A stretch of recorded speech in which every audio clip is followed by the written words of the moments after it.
Bienvenidos a Bien Cordobés, el espacio que celebra las ideas, las marcas y los emprendimientos que nacen y crecen en Córdoba. Acá vas a descubrir las ideas y sueños de protagonistas audaces. Somos emprendedores y empresarios, hablamos el mismo idioma.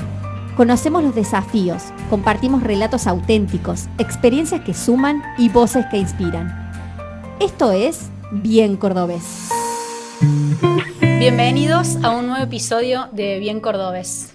A todos los que nos empiezan a seguir, tanto por YouTube, por Spotify o cualquiera de nuestras plataformas, les queremos presentar un bellísimo episodio, acá compartiéndolo especialmente con Pedro como conductores los dos.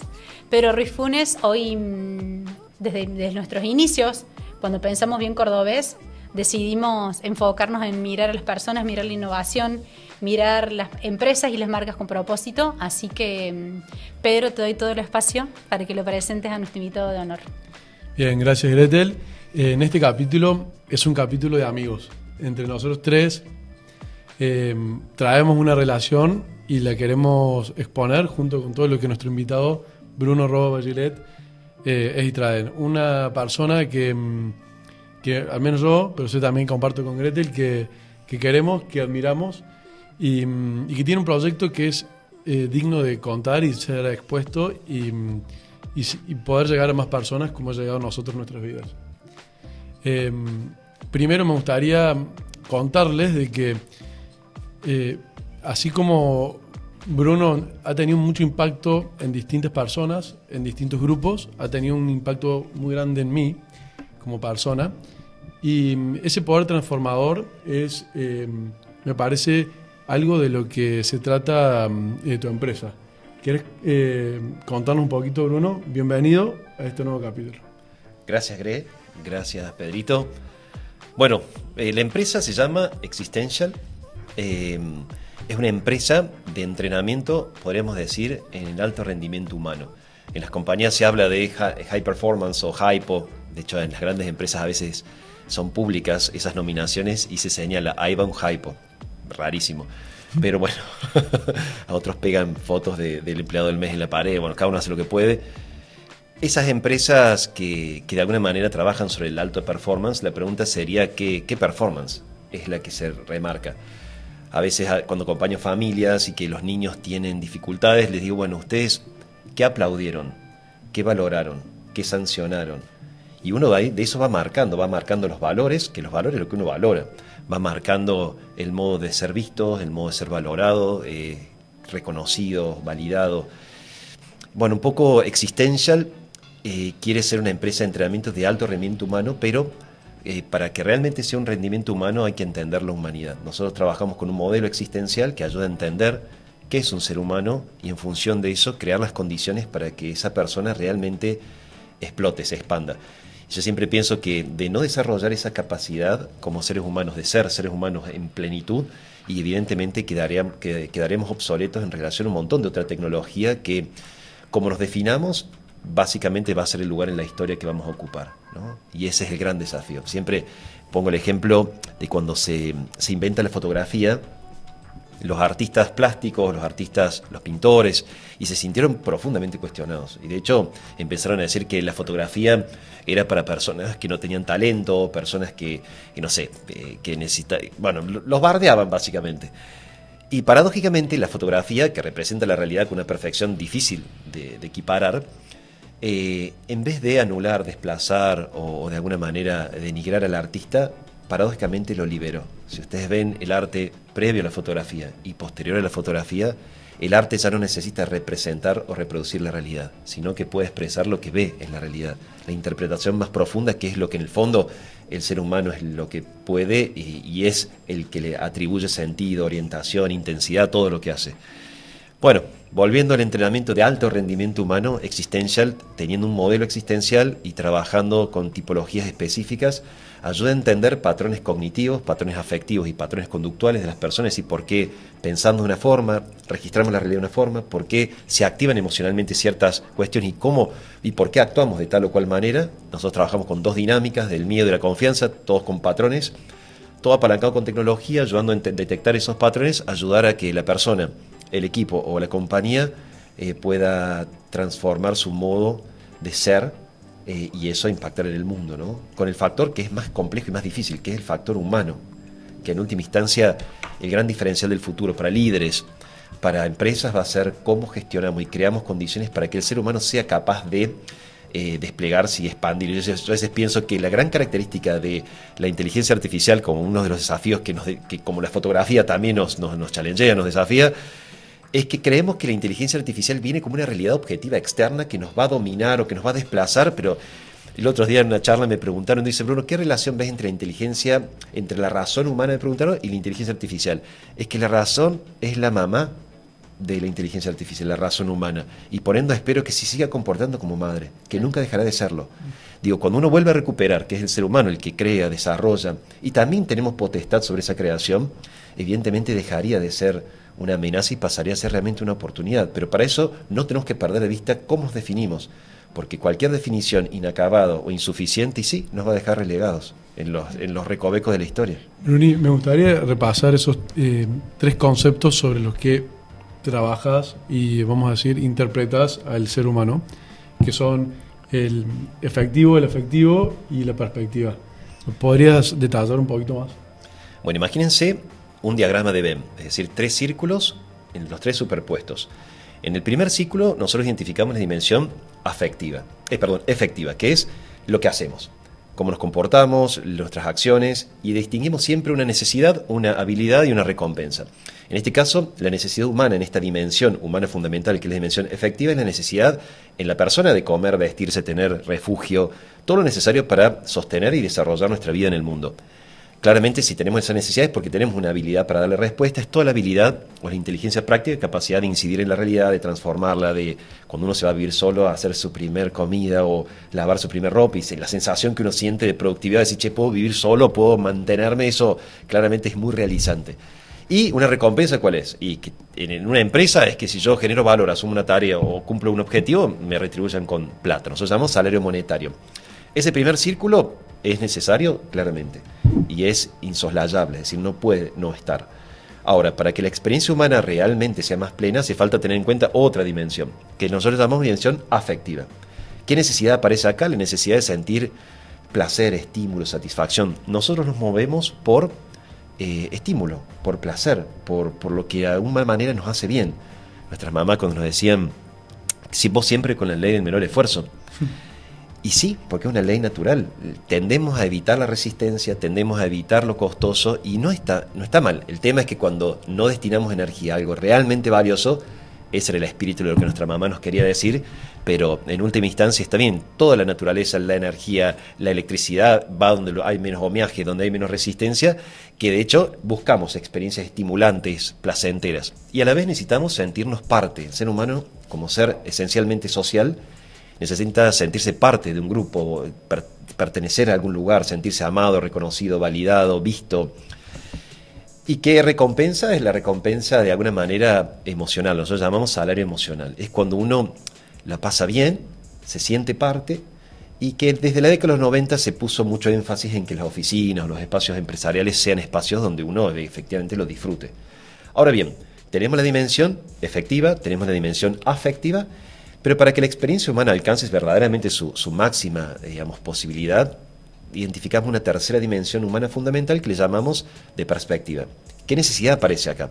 La necesidad de realizarnos y de impactar. ¿Y cuándo el ser humano se realiza? Y cuando hace algo que es significativo para sí. Pero eso que es significativo para mí alcanza su máximo esplendor cuando también lo es para un otro.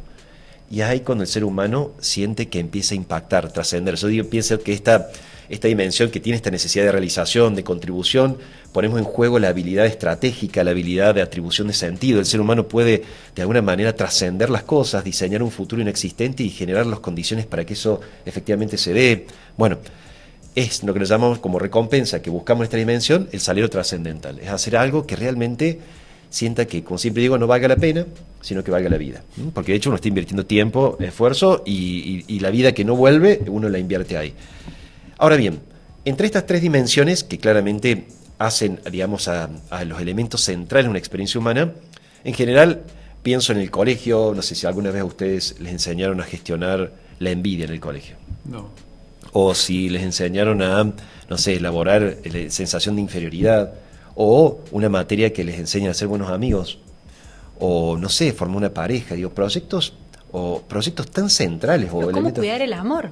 por ejemplo, cómo cuidar un vínculo, Claro. cómo ser capaz de expresar y construir un proyecto de vida. Digo, cuántas cosas que... ¿Pero por qué? Porque la educación se centra en la dimensión efectiva. Claro. Es decir, que vos cuentes con los conocimientos, técnicas y habilidades básicas para entrar en un engranaje de producción social, para que cuando pase el tiempo y vaya más o menos cumpla tu tiempo de uso, 60, 65 años, ya dejes el lugar a las nuevas maquinitas para que sigan produciendo. Claro. Y después entra todo el descarte, que serían todos los geriátricos, y la concepción social que hay y las condiciones que se generan para las personas mayores o personas de edad avanzada.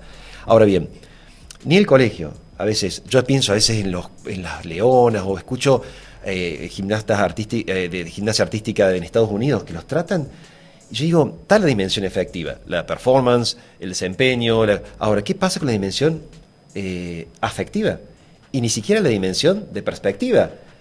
El otro día hablaba con un puma y me planteaba que una de las personas de su equipo no estaba tacleando. Y yo digo, claro, el problema se identificaba, el emergente estaba en la dimensión efectiva. Lo podías ver ahí. Ahí estaba el emergente, que salía, el problema es que no tacleaba. Pero ¿sabes dónde estaba el problema realmente? En que él, como un jugador que claramente no tiene garantizada su vida, de hecho cuando termine su vida útil como rugbyer, ¿qué voy a hacer de mi vida? Por ende no tenía proyecto, y por ende al no tener proyecto, eso le generaba un montón de miedo, no se iba a exponer a tener un daño físico irreversible, y por ende no tacleaba. Digo, o el burnout, que está tan de moda, si creemos que este burnout es porque trabajas mucho, tenés muchas cosas, muchas tareas, y en general casi nunca se da por eso. No se da la dimensión efectiva en general, se da la dimensión o afectiva, porque te llevas mal con tu líder, porque te trataron mal, porque no te sentís parte del equipo, o en la dimensión de perspectiva, porque no sabes por qué haces las cosas, porque no tiene sentido, porque no tienes un plan de carrera, porque no entendés el impacto, porque no lo podés poner en el whole picture y poder ver, decir, che, esto viene por acá. Bueno, el modelo nos ayuda a entender esas dimensiones, pero la magia y lo más importante está en la triple intersección, que es el triangulito que se forma. Esos triángulos, cuando trabajamos desde el miedo, se achican, perdemos capacidades. El miedo siempre es restrictivo. De hecho, cuando uno está asustado, a veces hace cosas que decís, ¿para qué hice eso? Tenés otra, la dimensión efectiva. ¿Qué sientes? Y sentís todas emociones que te repliegan, que te cierran, que buscas la autoconservación. Y cuando pensás a nivel de perspectiva y no se te ocurren muchas cosas, no ves oportunidades, la percepción claramente una mirada mucho más concéntrica, dejó de ser expansiva. Tal cual. Entonces, el miedo genera como una contracción de las dimensiones, y al contraerse las tres dimensiones, se va como de alguna manera achicando la triple intersección. En las antípodas está la dinámica de la confianza, que de alguna manera dilata, expande, ¿no? De alguna manera la confianza te permite mayor capacidad de incidencia, de trabajo, mayor seguridad, mayor, digamos, libertad, mayor habilitación emocional y por ende también mayor capacidad creativa, adaptativa, de persuasión. Entonces, bueno, esas dos dinámicas lo que nosotros hacemos es entender el tamaño, la forma de ese triángulo y ayudar a las personas, a los equipos, líderes, o a los equipos mismos, o a las empresas, a que agranden ese triángulo. Pero para eso hay que entender patrones de fondo y hay que crear mecanismos de acompañamiento y de entrenamiento para que ese triángulo crezca más. Y si crece, impacta exponencialmente. Bien, o sea que el objetivo de Existential es ampliar el triángulo sin intersección de todos los colaboradores o miembros de cada empresa. Tal cual. ¿Cómo opera puntualmente Existential en la práctica? ¿Cómo son las diferentes formas en las que puede, digamos, interceder en una empresa o en una organización? No soy muy asiduo del gimnasio, pero cuando uno va al gimnasio en general primero te hacen como un diagnóstico, te hacen más o menos qué onda. Algunos hacen un poco más de test como para chequear algunas cuestiones fisiológicas, pero bueno, lo que nosotros primero hacemos es diagnósticos. A veces hay test, tenemos test y una batería de test para candidatos o diagnósticos, indicadores existenciales que nos ayudan a entender. Y después de toda la parte de testing que tenemos, el testing existencial, tenemos toda la parte de training. Que el training es entrenamiento. Entonces a veces hacen experiencias de one shot, o sea, de una experiencia única donde se entrenan más intensamente, o a veces entran en procesos que son continuos, en donde hacen un diagnóstico, hacen una evaluación, hacen un test, eso les da un reporte, y a partir de ese reporte empiezan a trabajar y empiezan a buscar identificarse con, nosotros llamamos EMO, que es enneagrama existencial. Nosotros tomamos la tipología de base del enneagrama, corregimos muchos puntos que creemos que son insuficientes y hacemos una propuesta de entrenamiento para que la persona, identificando su e-mode, o sea, su modo de enfrentar la existencia, pueda a partir de ahí identificar cuándo está trabajando desde el miedo y rápidamente pasar a trabajar desde la confianza. Y ese proceso de entrenamiento arranca con un proceso inicial donde la persona identifica su modo de enfrentar la existencia, o el equipo, o la compañía, y después va haciendo entrenamientos puntuales en función de sus necesidades. Se puede entrenar en feedback, cómo gestionar la presión, cómo entiende el futuro. No sé, otros días he trabajado sobre procesos de depresión dentro de las compañías, cómo cada IMO, cada personalidad lo va tramitando, cómo eso se consolida en un equipo a nivel más sistémico o en una compañía. O sea, de hecho, las compañías tienen un formato específico de ese triángulo. Claro. Y el fin último es construir una existencia auténtica. Eso es lo que siempre decimos, que la gran tarea del ser humano es construir su propia existencia. Que la podemos delegar, la podemos tercerizar, pero bueno, eso sería claudicar o abandonar las tareas más fascinantes y más aterradoras que tiene el ser humano, que es darse cuenta que sus decisiones configuran su vida. Claro. Siempre cuento que uno de los privilegios que tengo es acompañar personas que se están muriendo, personas que están en el último tiempo de su vida y que cuando tenemos una fecha límite, como todo, un examen, una entrega o que se acaban las vacaciones y las fechas límites nos ponen frente a un criterio de verdad, de pensar nuestra vida, pensar nuestra historia, hacer apuestas realmente verdaderas. Y a veces me toca acompañar CEOs o directores de compañías que se dan vuelta y dicen, no es la empresa que yo hubiese querido. Claro. Y lo mismo puede pasarnos al cerrar el día, al cerrar el mes o el año, darnos vuelta y decir, che, esta no es la vida que he querido. ¿En qué lo invertí? Que siempre me pregunto, ¿y qué preguntas se hacen las personas que están prontas a morir? Y digo, son las mismas que te haces vos, nada más que con otro sentido de urgencia. Claro. Esto realmente lo amo. Y claro, o de alguna manera recuperar a veces deuda, y una deuda de décadas, y eso es lo que no deberíamos acumular. No deberíamos acumular deuda. Brunito, si algo tiene de hermoso Bien Cordobés es que nos escucha mi mamá y nos escuchan grandes empresarios. Creo que hoy hago esta introducción para hacerte esta pregunta. Hay muchos sesgos, o sea, la inteligencia artificial nos puede sesgar. O sea, hay muchas sombras que pueden aparecer fruto del exceso de tecnología, de la inteligencia artificial, del exceso de información. ¿Qué puede empezar a hacer de una manera simple una persona o una compañía o un equipo de trabajo o un líder? ¿Qué puede empezar a hacer de manera simple para iluminar o aportarle verdad, aportarle luz a un sesgo que el ego no quiera permitir que veas? Yo a veces pienso que el ser humano, pero las empresas, no escuchamos porque no sabemos qué hacer con lo que escuchamos. Entonces es preferible no verlo, no enfrentarlo, porque de verlo, enfrentarlo o escucharlo, y algo tendría que hacer. Entonces preferiría que la vida personal no se mezcle, porque si me plantea que su pareja está con una enfermedad, ¿qué le digo? Si no le puedo aumentar el sueldo porque no tenemos presupuesto para hacerlo. Entonces mejor ni siquiera pero no es, que yo no lo vea, que ponga la cabeza como una avestruz en el piso, no significa que la situación no esté, y que no esté impactando en la realidad, y que no esté generando deuda, que no esté generando tensión. Entonces yo lo primero que diría es, anímate a escuchar. Que escuchar no te endeuda. Escuchar es una oportunidad y seguramente surgirán posibilidades o surgirá la constatación de que no puedo hacer alguna otra cosa de lo que estamos haciendo. Pero paradójicamente escuchando empiezan a aparecer cosas que ya son respuesta. Yo siempre pienso, cuando uno va a un restaurante, a un bar, y se sienta en una mesa que ya acaba de ser desocupada, que quedan cosas en la mesa, y la ansiedad que todos experimentamos es, el mozo sabrá que lo que está era del anterior y no el mío. Entonces empezamos ahí como a tirar las manos, empezamos como a hacer gestos hasta que el mozo, que tiende a evitar las miradas, porque es como que va regulando a quién le presta atención. Claro, significa que tiene que ir a hacer eso. Tal cual, cada mirada genera compromiso. Entonces cuando el mozo te ve, o la moza te ve, y te indica que sabe, uno se queda tranquilo y espera tranquilo. Y a veces nos pasa eso, habilitando emociones, o los sesgos, o la incapacidad para percibir cosas, o que de alguna manera uno y se rompe cuando uno se abre a la realidad. Y se abre a la realidad sin el miedo de quedar absorbido por esa realidad. Y la realidad puede ser un comentario de un compañero, puede ser el pedir feedback, puede ser... Pero creo que somos en la medida que nos dejamos interpelar. El crecimiento implica interpelación. Y la única manera de interpelar, que de hecho el sentido más pleno y amplio es el de audición. De hecho es el último que se pierde. Las personas al morir dejan de ver, a veces, pero no dejan de oír, aún estando a veces en comas profundos. Increíble. Entonces, si es el último que perdemos, y se debería ser el primero que empecemos a usar, ¿no? Sí, no en vano tenemos 2 orejas. Tenemos Una 2. boca, ¿viste? Pero 2 orejas. orejas. O sea, está claro. Pero, claro. Que hay que escuchar más que hablar. Está claro. La Tal naturaleza no lo marco. Tal cual. Pero bueno, hay que gestionar el miedo que nos produce la escucha. Porque la escucha te puede desestabilizar, la escucha te puede cuestionar o generar la sensación de responsabilidad. Y cuando uno no sabe qué hacer, por eso un padre a veces no escucha a sus hijos, porque tiene miedo a no entender o porque tiene la urgencia o la sensación de que si el hijo no entiende lo que él cree que es lo mejor, el niño o la niña no va a hacer lo que... Entonces, no, tranquilo.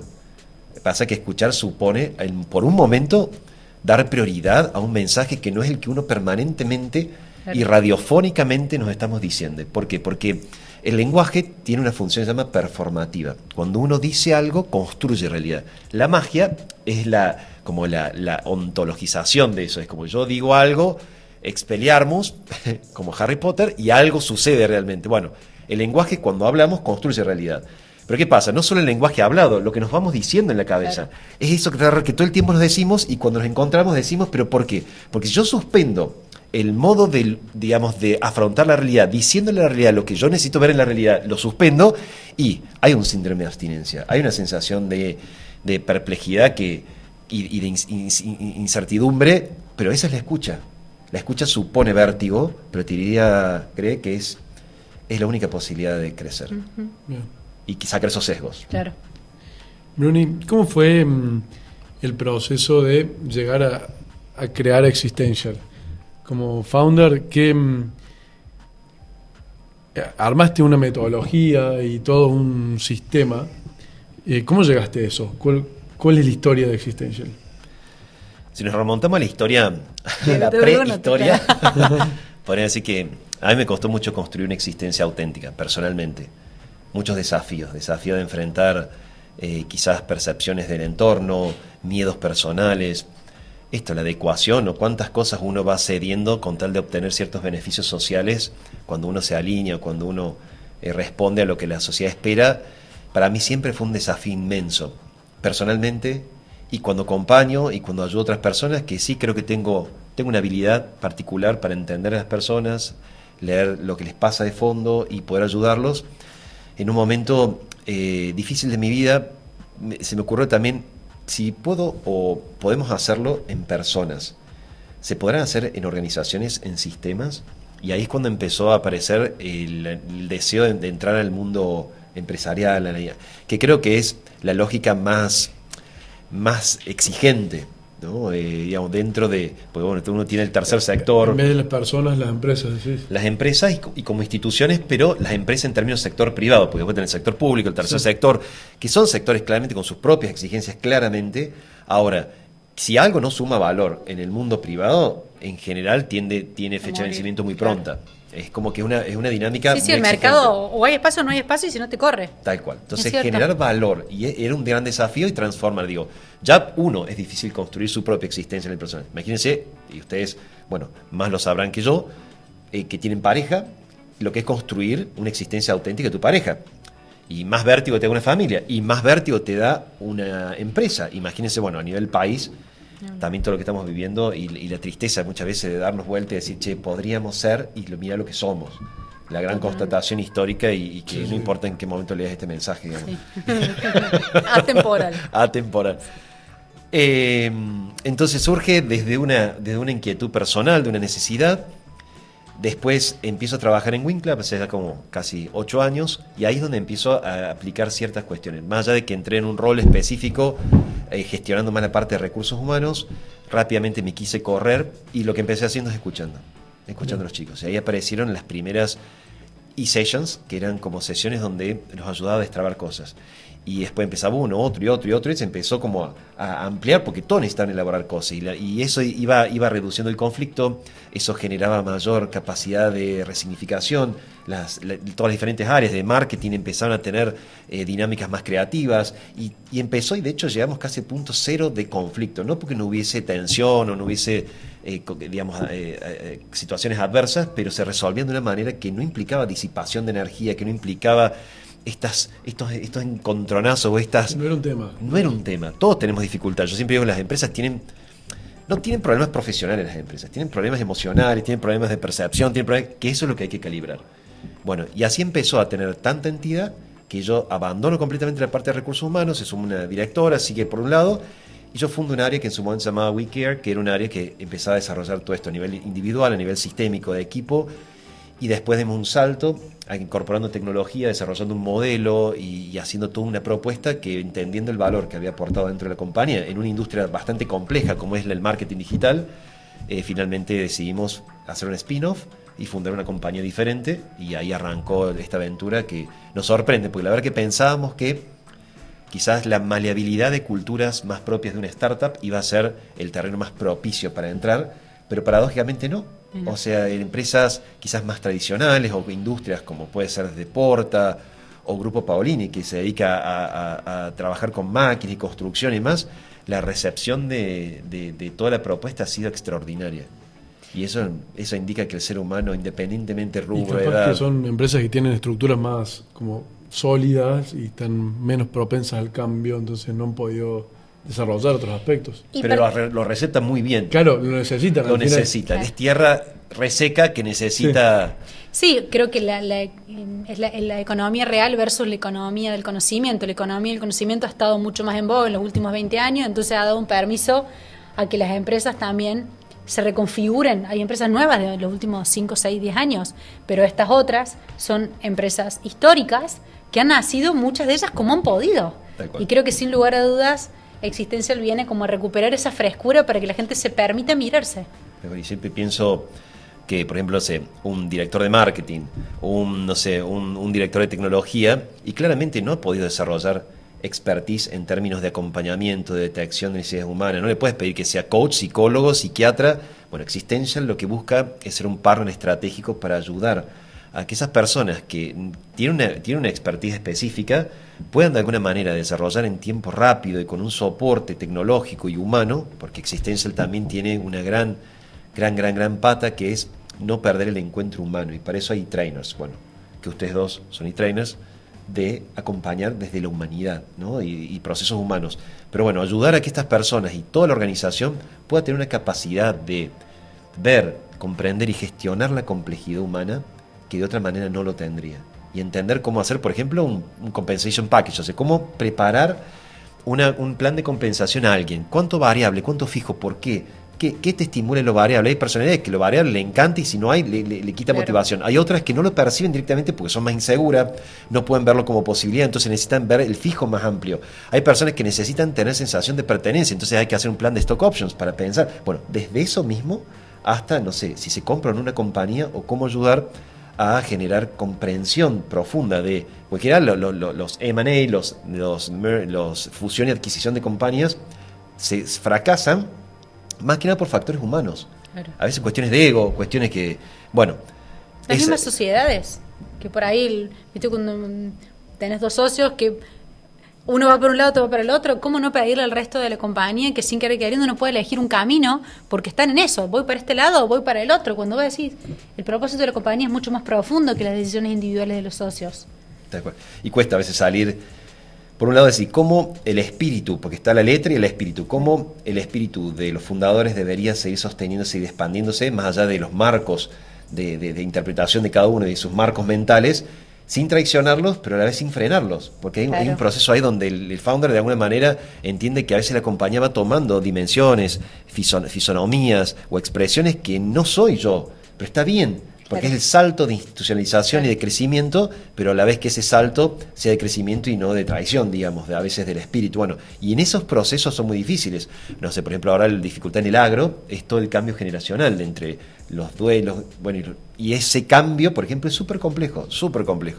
Pero ahí es donde están los grandes blockers, las grandes dificultades, las grandes tensiones, que depende de nuestra capacidad de gestionar. Por eso, para mí, el gran diferencial del futuro realmente es cómo seremos capaces de entendernos, gestionarnos. Yo siempre digo, el ser humano es complejo, pero no necesariamente es complicado. Claro. O sea, lo que hay que hacer es que esa complejidad no se convierta en una complicación, sino en el máximo potencial o el máximo rendimiento humano, que básicamente es lo que nos va a hacer felices, que nos podamos desplegar. El ser humano es un ser llamado al despliegue, a la dilatación.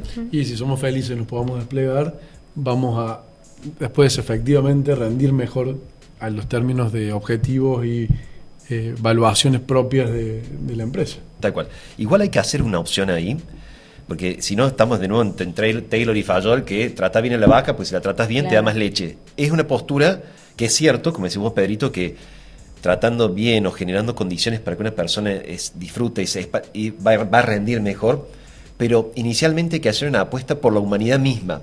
Claro. Porque a veces, en mi caso, por ejemplo, yo fui a un colegio técnico, fui al Villada, el secundario.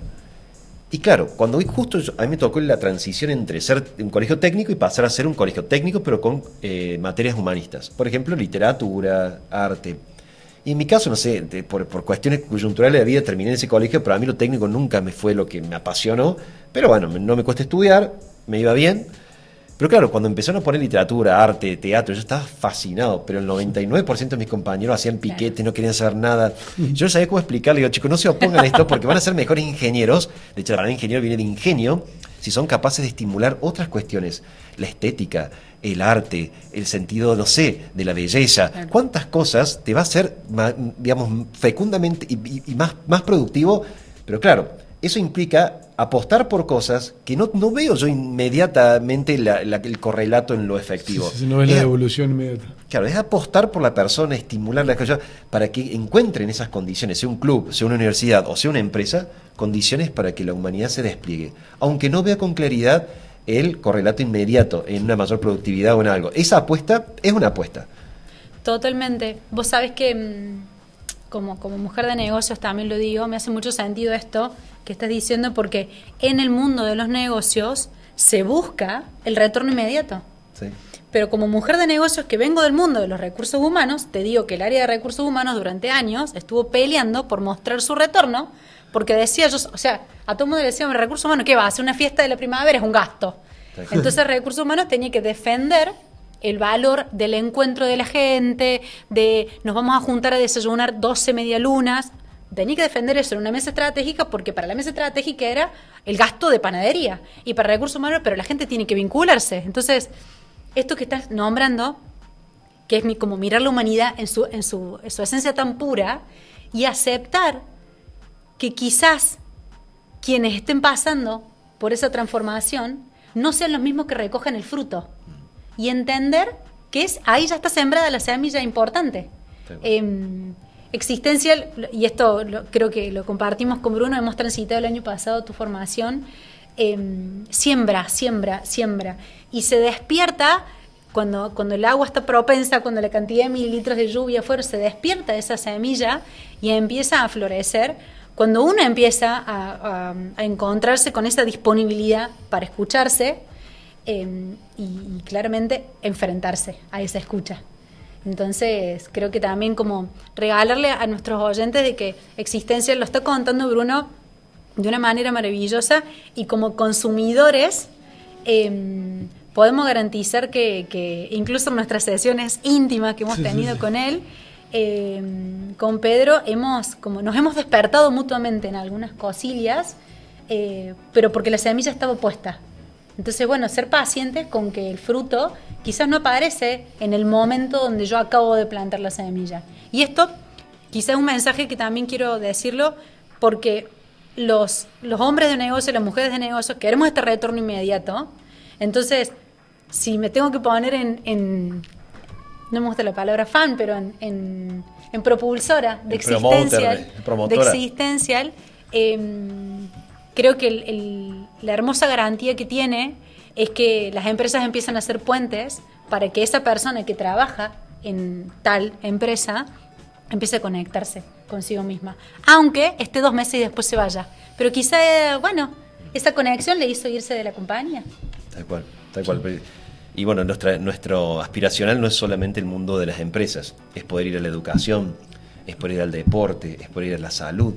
¿Cuánto bien le ayudaría a un enfermero, a una enfermera, a una médica, poder entender la persona, entender qué necesita, cómo articular? Porque la salud claramente no es solo trabajar variables de estudios sanguíneos o fisiológicas, no. De hecho, también creo que tenemos un gran desafío más ahora de humanizar todas nuestras estructuras, que aunque se dicen humanas, muchas veces distan de serlo, ¿no? Y Existencial tiene esa vocación. Me encantaría poder ayudar a las familias, a las parejas. Me gustaría toda realidad humana, tanto individual como sistémica, hay un desafío ahí que trabajar. Bueno, el desafío también será alcanzar y generar valor, ¿no? Que es, por eso el punto de calibración hoy para mí son las empresas, porque esta lógica es cruda.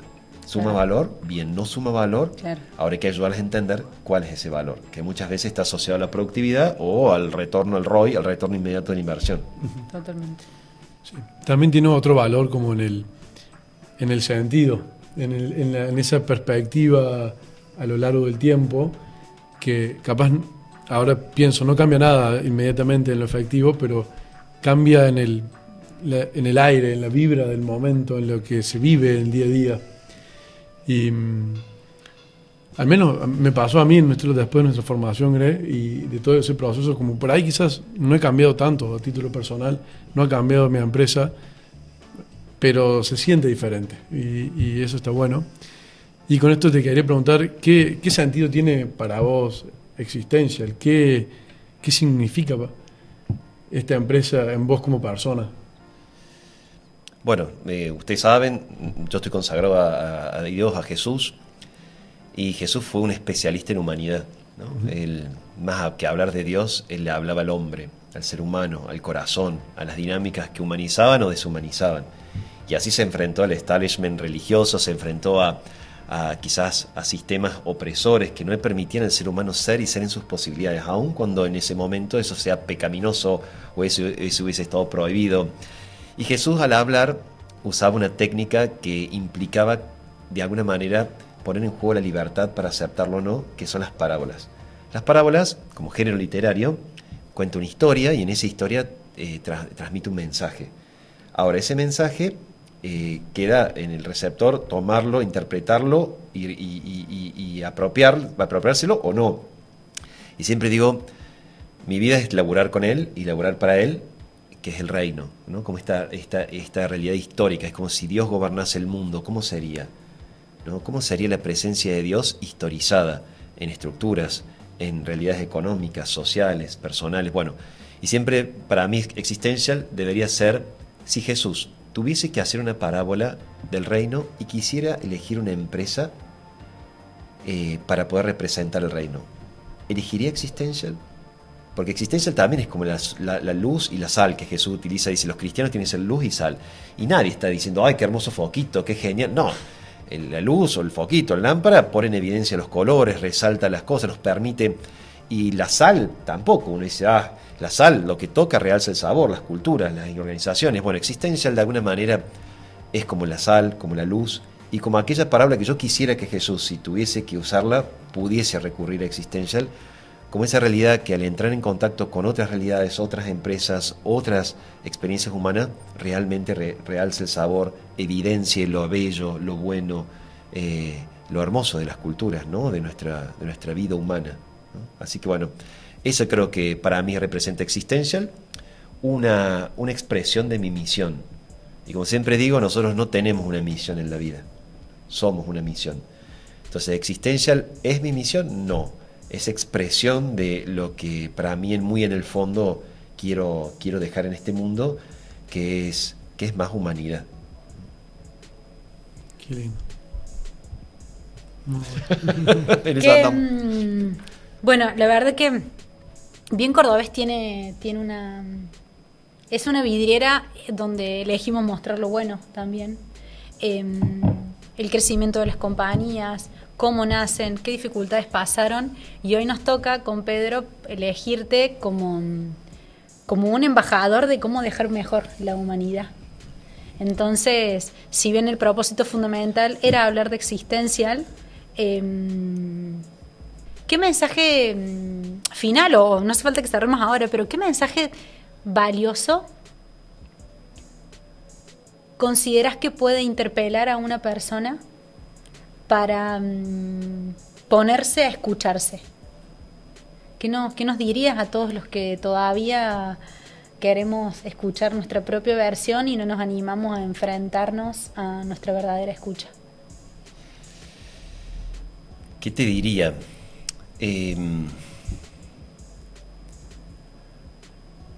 A veces pienso, y a veces acompañando personas o realidades, que, por ejemplo, hay personas que toda la vida trabajan para tener su casa propia. Y la verdad que es una intelequia la casa propia, porque en realidad con todos los impuestos y demás la terminas pagando como 2 o 3 veces la casa en el transcurso de tu vida. Y cuando tenés tu casa propia, que en general a la familia, a las personas les lleva mucho tiempo poder conquistarla, y ya tienen 60, 65 años y queda poquito muchas veces de la experiencia. Y el miedo un poco lleva a eso, lleva a querer asegurar cosas, a querer... Y a veces transamos, nos detenemos en el primer arbolito con la sombra más cómoda que encontramos por miedo a perdernos en ese desierto o en esa realidad tan desafiante que implica desmontar, armar tu propio camino. Es fácil ir por una autopista, es fácil porque sabes que si necesitas nafta vas a tener, cuándo vas a llegar y a dónde vas a llegar y cómo vas a llegar, porque sí, ya está armado. Y que está bien, por momentos de la vida uno se va subiendo a diferentes autopistas, que son estos canales sociales ya habilitados, ya corroborados, ya validados, garantizados, pero en algún momento todos necesitamos de alguna manera girar un poquito y empezar a desmontar, armar tu propio camino. A veces no sabes bien dónde es ni cómo, pero siempre digo que somos más parecidos de lo que deberíamos serlo. ¿Y por qué somos tan parecidos? Y porque muchas veces transamos con lo que hay. Y realmente en este mundo no estamos ni para transcurrir, no estamos ni para matar el tiempo, y no estamos para transar con ninguna cosa que no nos permita seguir caminando y seguir desplegándonos. ¿Y qué te diría? Que el miedo, aunque parece muy verdadero, es el mayor mentiroso, ¿no? Y todo eso que vamos creando en nuestra mente, lo único que hacen es spoilear la posibilidad de construir una existencia auténtica. Y lo que hoy tengas entre manos, ¿no? Enamórate de eso. Eso es la primera posibilidad y la primera condición de posibilidad para poder dar el próximo paso. Porque cuando a veces digo todas estas cosas, lo primero que uno empieza es a cuestionar, es si voy a cambiar esto, voy a hacer esto, y voy a dejar esto, No cambies nada. Sí cambia la manera radical con la que estás viviendo eso. Porque solo una persona que se pueda animar a abrazar con radicalidad y hacer extraordinario lo ordinario que hoy tenés, solo ahí vas a poder encontrar el próximo paso. Y con esto un poco cierro. A veces pienso la teoría de la media naranja, que por ahí pareciera que hay otra media naranja dando vuelta. Si vos sos una media naranja, sos una carencia, vas a buscar otra carencia. El desafío es que seas una naranja completa, y si te querés encontrar con una pera, con un limón o con otra naranja y deciden juntos hacer un lindo jugo, buenísimo. Pero el desafío es que nunca trabajes desde la carencia, porque una carencia busca y encuentra otra carencia. Entonces, primer pasito, anímate, lo que tengas hoy, tu laburo, tu pareja, lo que sea, tu cocina, lo que sea. Enamórate, abrazalo, querelo, y vas a ver cómo eso va a ser el primer paso hacia aquel lugar que, aunque por momentos lo soñaste, seguro que te va a sorprender. Hermoso. Qué tremendo. Yo sabía que iba a estar bueno traerlo, Bruno. Gracias, A vos, Pedrito. Gracias. Brunito, la verdad que siempre, cada vez que me cruzo con vos, agregás mucho valor a mi vida, a cada conversación. Hoy en este capítulo has agregado mucho valor a Bien Cordobés, y en nuestra conversación, por supuesto. Muy lindo todo lo que contaste, y ojalá que Existential pueda llegar a más lugares, a más personas y a más empresas. Y bueno, gracias nuevamente. Gracias a usted, equipazo, por darme el espacio, por preguntarme con tanto cariño, porque bueno, el cariño es lo que saca lo mejor de uno. Así que bueno, si algo es sumado, también es gracias a su cariño que lo saco. Hermoso. Bueno, muchísimas gracias. Para cerrar este capítulo los invitamos a que nos sigan en nuestras redes. Para nosotros es valioso que Bien Cordobés se expanda, y es valioso que ideas tan importantes y que agregan tanto valor como la que Bruno nos compartió y que ya se está materializando, lleguen a todos los rincones donde se pueda, para que vivamos todos un poquito más existencialmente. Gracias. Gracias a todos. Gracias, equipo.